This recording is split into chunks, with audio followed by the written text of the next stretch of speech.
O peso dos segredos no ventre da serra. O homem que mediu o silêncio. Ricardo Vaz, 42 anos, engenheiro florestal, tinha a mania de contar passos. Não por obsessão, mas porque a mata não perdoava distrações.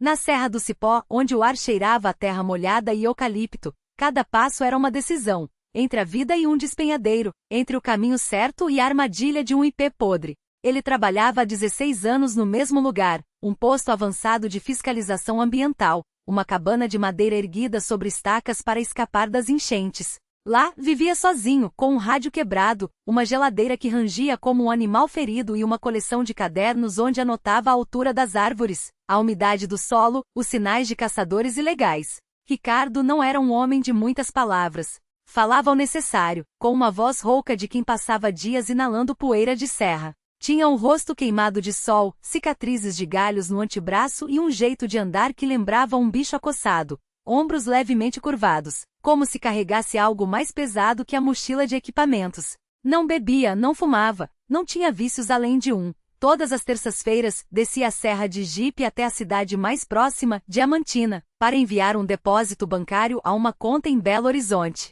R$ 500. Sempre o mesmo valor. Sempre no mesmo dia.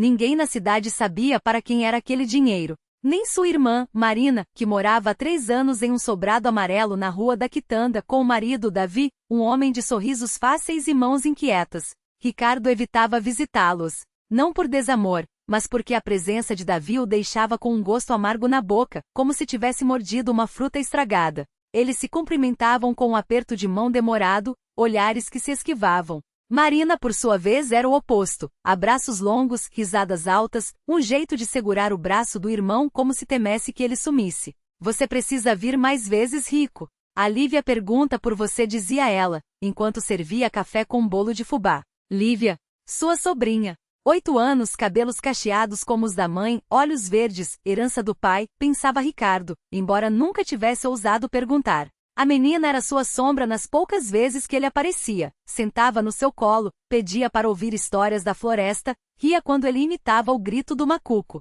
Ele a amava de um jeito doído, como se ela fosse uma coisa frágil que podia quebrar se ele apertasse demais. Até que chegou o dia do aniversário de Lívia.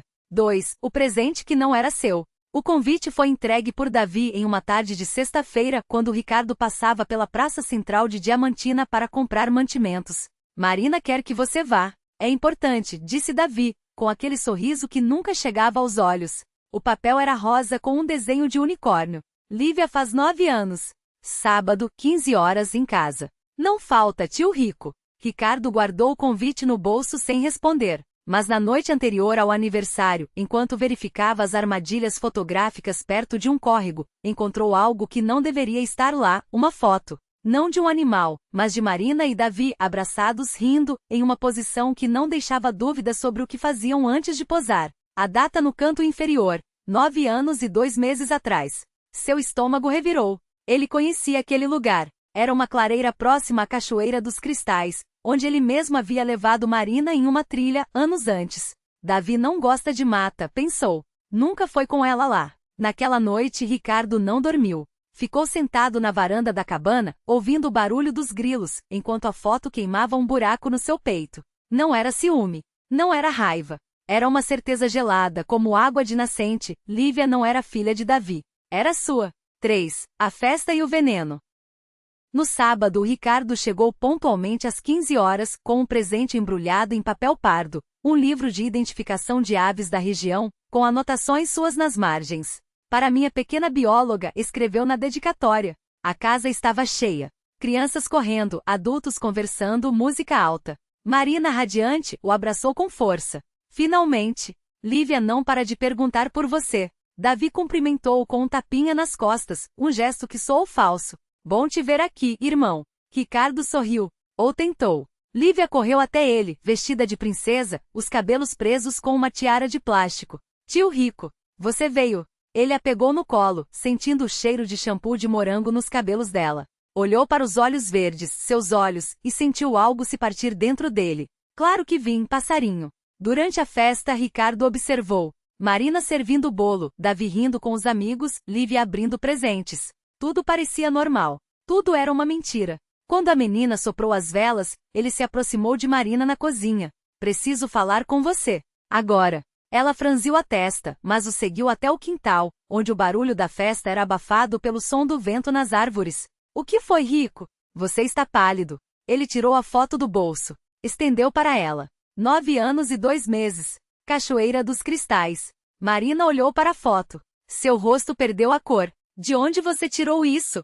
Não importa. Importa que eu saiba a verdade. Ela engoliu em seco. Os olhos brilharam. Eu ia te contar. Juro. Mas então você sumiu. Ficou meses na mata, sem dar notícias. E quando voltou, Davi já estava aqui, e eu. Sua voz quebrou. Eu não podia mais. Ricardo sentiu as mãos tremarem. Ela é minha. Ela é nossa, Marina sussurrou. Mas não pode ser. Não agora. Por quê? Ela olhou para a casa, onde Davi brincava com Lívia. Porque se você abrir essa caixa, Rico, tudo desaba. E não é só a sua vida. É a dela também. Ele queria gritar. Queria sacudi-la. Mas tudo que saiu foi um sussurro. Eu tenho o direito de saber. Marina segurou seu braço com força. E ela? Ela tem direito a um pai que não é um fantasma? Ricardo não teve resposta.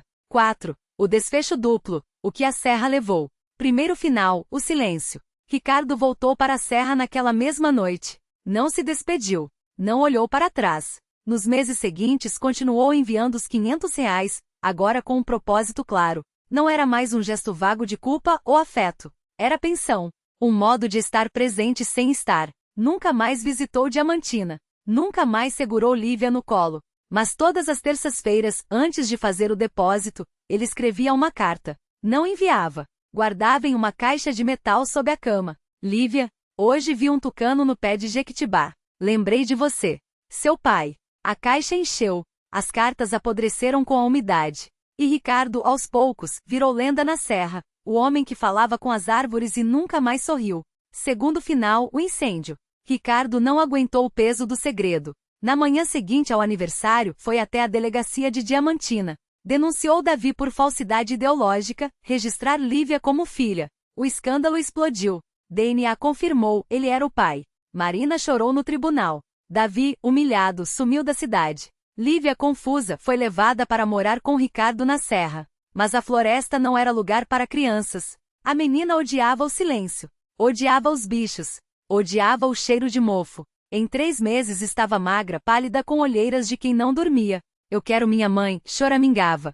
Ricardo tentava. Cozinhava, contava histórias, levava-a para ver cachoeiras. Mas Lívia só queria voltar. Até que em uma noite de temporal, enquanto ele verificava as armadilhas, a menina fugiu. Caminhou quilômetros pela estrada escorregadia, até ser atropelada por um caminhão de madeira. Ricardo a encontrou ao amanhecer, pequena e quebrada na beira da pista. Segurou seu corpo contra o peito, enquanto a chuva lavava o sangue da terra. No velório, Marina não olhou para ele. Davi não apareceu. Ricardo voltou para a serra sozinho. Queimou a cabana. Queimou as cartas. Queimou tudo. E desapareceu mata dentro, onde ninguém jamais o encontrou. Reflexão, que não está na história, mas ecoa. Há segredos que são como sementes. Enterrados, eles crescem. E quando brotam, arrancam tudo pela raiz. Escolha qual final levou Ricardo. Ou deixe os dois existirem como sombras da mesma verdade. A sombra que fala. 3 anos depois, em um vilarejo esquecido entre montanhas, uma mulher chamada Lúcia abriu a porta de sua casa e encontrou um homem sentado no batente. Ele não tinha barba, mas as mãos, cruzadas sobre os joelhos, guardavam cicatrizes de queimaduras. Os olhos, de um verde desbotado como musgo seco, fixaram-se nela com uma quietude que não era paz. Você é a curandeira, disse ele, sem perguntar. Lúcia não recuou, mas o cheiro de fumaça antiga que exalava do estranho fez seus dedos tremerem ao ajustar o xale. Havia algo nele que não era humano, ou que já não era mais. Dependendo do que precisa curar, respondeu. Ele estendeu a mão. Na palma, uma semente preta açulcada como uma cicatriz. Isso cresce dentro de mim, confessou. E não sei se é veneno ou remédio. Lúcia conhecia as histórias que chegavam com os ventos. Falavam de um homem que andava pelas matas comendo raízes e falando com árvores. Diziam que ele carregava uma criança morta nas costas, embora ninguém a visse. Mas ela também sabia que as pessoas inventam medos para preencher o que não entendem. Disse. Dentro da casa, enquanto ela preparava um chá de erva de sangue, ele contou. Não tudo. Nunca tudo. Mas o suficiente para que Lúcia soubesse que a menina atropelada não era sua filha, embora ele a tivesse amado como tal. Que Marina não era sua esposa, mas a mulher que o salvara de um incêndio anos antes, e que nunca perdoou o fato de ele ter sobrevivido. Que Davi, o irmão, o fantasma, o traidor, tinha razões para sumir, razões queimadas junto com as cartas. E o que você quer agora? Perguntou Lúcia, servindo o chá em uma caneca de barro. Ele levou a bebida aos lábios, mas não bebeu. Que ela pare de crescer, murmurou, apontando para o próprio peito. A semente. Ela sussurra. Lúcia não riu. Ela conhecia as sementes que falavam. As que brotavam de culpas não regadas, de verdades podres. Pegou a faca de osso de veado que usava para cortar ervas e pressionou a lâmina contra a palma do homem. Sangue alimenta, disse. Mas também purga. Ele não resistiu quando ela fez o corte. O sangue escorreu sobre a semente e por um instante, o ar na cabana ficou denso, como se algo invisível se retorcesse. Então, um grito, não dele, não dela, mas de uma voz pequena distante que ecoou pelos ossos de ambos. Quando a ferida fechou, a semente tinha sumido. Mas no lugar onde caíra, uma flor negra desabrochou no assoalho, suas pétalas úmidas como lágrimas. Não é o fim, advertiu Lúcia. Ele sorriu pela primeira vez. Um sorriso que não chegava aos olhos. Eu sei, respondeu. Nada nunca é. Naquela noite, enquanto Lúcia dormia, ele saiu sem fazer barulho. Mas antes de fechar a porta deixou algo sobre a mesa, um dente de leite amarrado com um fio de cabelo louro. E um bilhete escrito com letra trêmula. Se ela voltar a falar, me chame. Desta vez, eu escuto. No dia seguinte, Lúcia encontrou a flor negra murcha. E soube, sem precisar tocar, que a semente não estava morta. Apenas dormindo. O silêncio que cresce. A casa cheirava a terra molhada e cinzas. Lúcia segurou o dente de leite entre os dedos, o fio de cabelo louro enroscando-se em sua pele como um aviso. Não era dele. Não era dela. Pertencia à voz que gritara na noite anterior, aquela que ainda ressoava em seus ossos, como um eco de algo que nunca deveria ter sido ouvido. Ela enterrou o dente no vaso onde a flor negra murchara, cobrindo-o com a terra que sobrara do jardim abandonado atrás da casa. Quando suas mãos tremiam, lembrava-se do sorriso dele, aquele que não chegava aos olhos. Nada nunca é. Mas algumas coisas deveriam ser. Algumas coisas precisavam ficar para trás, como as raízes podres que ela arrancara do chão na semana passada, quando ainda acreditava que podiam salvar o que estava morto. O bilhete estava amassado em seu bolso. Se ela voltar a falar, me chame. Lúcia sabia que não era uma pergunta. Era uma confissão. Ele já ouvirá aquela voz antes. Talvez por anos. Talvez por uma vida inteira. Naquela tarde, enquanto a chuva batia nas vidraças como dedos impacientes, ela encontrou a porta dos fundos entreaberta. Não havia pegadas na lama, mas o cheiro de cravo e ferrugem invadia o ar. O mesmo perfume que exalava da flor negra antes de murchar. Algo tinha entrado. Ou saído. Debaixo da mesa, uma nova semente brilhava, úmida, como se tivesse sido cuspida por uma boca invisível. Não era preta como a primeira. Era vermelha, quase pulsante, e quando Lúcia a tocou, sentiu um calor que não queimava, mas lembrava. Você não deveria ter feito isso, sussurrou uma voz atrás dela. Não era pequena. Não era dele. Era uma terceira, rouca como folhas secas esmagadas, e quando Lúcia se virou, não havia ninguém. Só o vento arranhando as paredes, como se algo estivesse tentando entrar. Ou tentando sair. Ela guardou a semente no bolso, ao lado do bilhete. Se ele não voltasse até o anoitecer, ela mesma iria atrás das respostas. Porque algumas coisas não podiam esperar. Alguns silêncios cresciam como ervas daninhas, e se não fossem arrancados a tempo, sufocavam tudo mais. E Lúcia já tinha perdido demais para deixar isso acontecer novamente. A terceira voz. O sol já descia atrás das colinas quando Lúcia chegou à beira do riacho seco,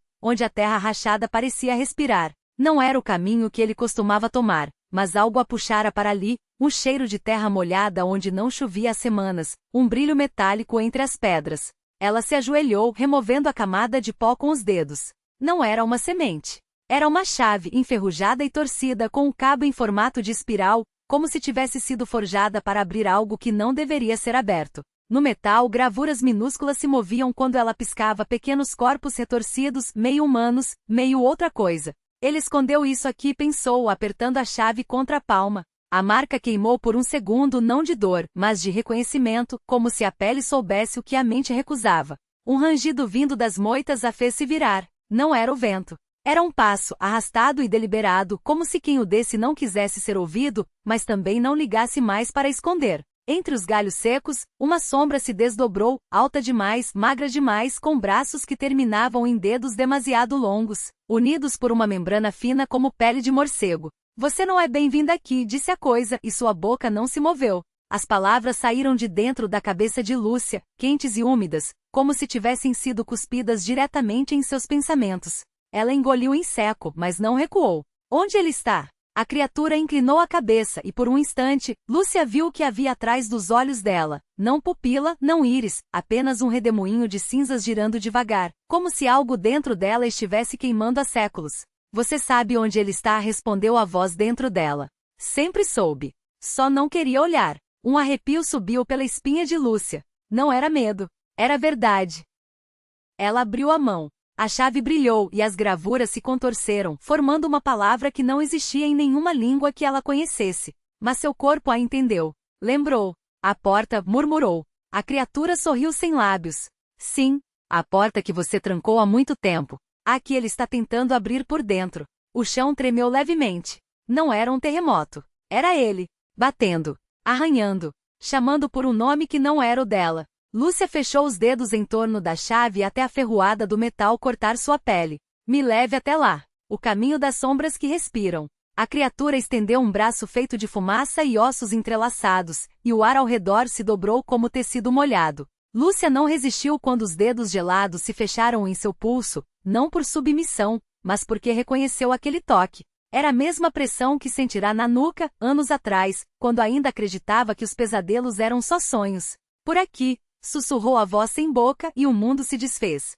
Não foi uma queda. Foi um descolar-se da realidade, como se sua pele, seus ossos, sua memória fossem tirados de um lugar e costurados em outro. O cheiro mudou primeiro, de cinzas para algo úmido e podre, como folhas apodrecendo dentro de um pulmão. Depois o som, aquele bater surdo não vinha mais de baixo, mas de dentro dela, ecoando no ritmo de um coração que não era seu. Quando seus pés tocaram o chão, Lúcia soube que estava no lugar certo pelo silêncio. Não o silêncio vazio, mas aquele carregado, como um momento antes de um grito. As paredes, se é que eram paredes, brilhavam com uma luz doente verde musgo e se moviam devagar, respirando. Ela levantou a chave. A palavra gravada agora ardia, e as letras se arrastavam umas sobre as outras vivas. Você mentiu, disse Lúcia, sem olhar para trás. Ele não está tentando abrir a porta. Ele já abriu. A criatura riu. Um som que fez suas costelas doerem. Quase. Ele só conseguiu passar a mão. Mas você sabe o que acontece quando uma coisa assim encaixa os dedos na fresta, não sabe? A voz se aproximou, quente em seu ouvido. Ela cresce. Lúcia virou a chave na fechadura. Não houve estalo. Houve um suspiro, longo e úmido, como se algo adormecido há séculos estivesse finalmente esticando os membros. A porta se abriu para dentro, devorando sua própria estrutura, e do outro lado não havia escuridão. Havia ele. Não era um homem. Não era uma bestia. Era a ideia distorcida de ambos, um amontoado de ângulos errados e pele costurada com fios de cabelo. Seus olhos, se é que eram olhos, brilhavam com a mesma luz verde das paredes, e quando sorriu, Lúcia viu que sua boca estava cheia de chaves quebradas. Você voltou, disse a coisa, e sua voz era feita de vozes, uma sobreposta à outra, como se milhares tivessem gritado a mesma palavra ao mesmo tempo. Eu nunca fui embora, respondeu Lúcia, e apertou a chave contra o próprio peito, onde a marca de nascença em forma de fechadura latejava. A criatura atrás dela chiou, recuando. Não faça isso. Já está feito. O metal afundou em sua carne como se fosse manteiga. Não doeu. Doeu antes, há séculos em outra vida, quando ela havia trancado aquela coisa lá dentro e esmagado a chave dentro do próprio coração. Agora estava só desenterrando o que sempre soube que existia. A porta começou a fechar-se sozinha, devagar, como uma boca mastigando. A coisa do outro lado esticou os braços, os dedos se alongando em ganchos de osso, mas era tarde. Lúcia sentiu o clique final dentro de si, e quando abriu os olhos, estava de volta ao redemoinho de cinzas. Sozinha. Ou não. Algo se mexeu dentro dela, profundamente, como um peixe nadando contra a correnteza de seu sangue. Desta vez, sussurrou uma voz que não era mais a da criatura, nem a sua, mas algo novo, algo nascido. Eu não vou deixar você esquecer. O fio que a costurava ao mundo se rompeu. Lúcia olhou para as mãos e viu que não eram mais suas. Os dedos, antes marcados por cicatrizes de batalhas que ninguém lembrava, agora brilhavam como metal líquido sob a luz mortiça das cinzas. Não doía, não sangrava, apenas existia, e a coisa dentro dela também. Você é minha prisão, murmurou, mas a voz que saiu foi um coro, a dela, a da criatura, e algo mais, uma terceira alma que nunca tivera nome. E eu sou a sua. O redemoinho parou. As cinzas caíram como neve pesada, revelando o esqueleto de uma cidade que não estava mais no mapa. Ruas que ela percorrera em sonhos, janelas por onde espiara vidas que não eram suas. No centro da praça vazia, uma árvore seca ergueu galhos retorcidos como dedos suplicantes. E ali, pendurada em um ramo, balançava o único objeto intacto, um espelho. Lúcia se aproximou. Não havia reflexo. Só uma névoa densa que se dissipou quando ela encostou a palma no vidro. Do outro lado, uma menina. Ela, mas não ela, sorriu com dentes de agulha. Você finalmente entendeu, disse a criança, enquanto a névoa voltava a engoli-la. Não éramos duas. Sempre fomos uma só, cortada ao meio. O espelho quebrou. Não em estilhaços, mas em fios, linhas prateadas que se enrolaram em seus pulsos, subindo pelos braços como veias de mercúrio. Lúcia sentiu o peso da criatura se dissolver dentro dela, não como uma posse, mas como uma reunião. A dor antiga, aquela que carregava desde o primeiro corte, o primeiro selo, a primeira mentira que contará a si mesma, evaporou. Ela era o monstro. Era a chave. Era a porta. E agora finalmente era inteira. Quando abriu os olhos de novo, estava deitada na grama de um campo que não existia em nenhum atlas. O céu era de um azul doente, estriado por rachaduras finas como teias de aranha. Ao seu lado, uma faca de osso brilhava sob o sol que não aquecia. Lúcia a pegou. Não para se ferir, mas para lembrar. Desta vez sussurrou, cravando a lâmina na terra, eu não vou esquecer que sou feita das coisas que o mundo chamaria de feias. E quando puxou a faca de volta, do chão brotou a primeira flor negra que o universo já vira.